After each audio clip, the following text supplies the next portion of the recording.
Untuk informasi lebih lengkap dan berita terkait, jangan lupa klik link di deskripsi.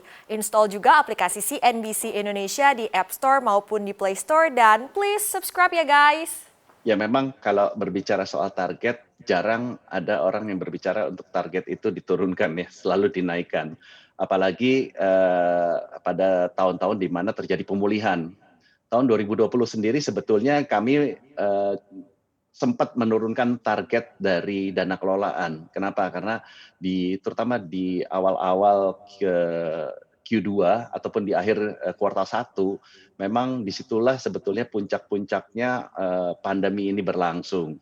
Dan kita melihat bahwa hampir seluruh investor itu bersikap untuk risk averse atau menghindari resiko, di mana kita bisa melihat bahwa indikator dari indeks harga saham gabungan turun hampir ke 4.000, kemudian juga yield obligasi 10 tahun pada waktu itu sempat menyentuh di atas 8,5%, kemudian rupiah juga pada waktu itu juga sempat 16.500 dan sebagainya. Jadi memang di mana di situasi di puncak krisisnya pada waktu itu, ya kita memang harus lebih waspada dan juga kita lebih realistis untuk menurunkan target.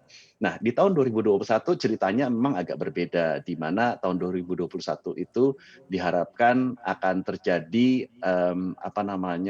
pemulihan aktivitas ekonomi. Kita melihat bahwa dari sisi kebijakan moneter, kebijakan fiskal sudah banyak dikeluarkan oleh pemerintah untuk menanggulangi dampak dari krisis COVID-19 ini. Dan tahun 2021 kelihatannya masih akan terus berlanjut, di mana rezim bunga rendah ini juga masih akan terus berlangsung, sehingga likuiditasnya juga masih berlimpah, terutama dari perbankan sendiri mungkin masih agak di mana tahun 2020 mereka sangat sulit untuk menyalurkan pinjaman, sedangkan DPK-nya naik di atas 10%. Likuiditas yang berlimpah ini juga merupakan berkah bagi kami di industri reksadana, di mana kami juga mendapatkan likuiditas yang dari sisi perbankan sendiri. Kemudian juga hal lain adalah penemuan atau distribusi massal untuk vaksin COVID-19. Dan adanya kalau dari sisi domestik ini adalah kebijakan mengenai cipta kerja atau Omnibus Law.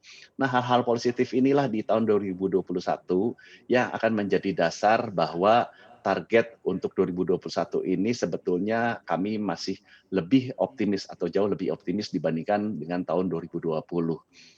Dari sisi aset kelas sendiri, kalau di 2020 di mana mungkin investor agak menahan diri untuk masuk kepada aset-aset yang berisiko, di tahun 2021 kami melihat bahwa akan terjadi shifting lagi dari yang less risky asset, yaitu reksadana pasar uang ataupun terproteksi misalnya, akan berpindah kepada yang higher risk, higher return asset.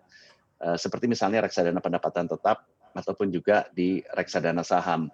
Ini mengingat bahwa di tahun 2021 memang kami melihat bahwa peluang untuk underlying-nya, yaitu obligasi, kalau kita ambil contoh obligasi yang 10 tahun, sekarang yield-nya di sekitar 6,1, 6,2%. Tahun depan kami perkirakan akan turun lagi yield obligasinya, sehingga return-nya akan ada potensi return.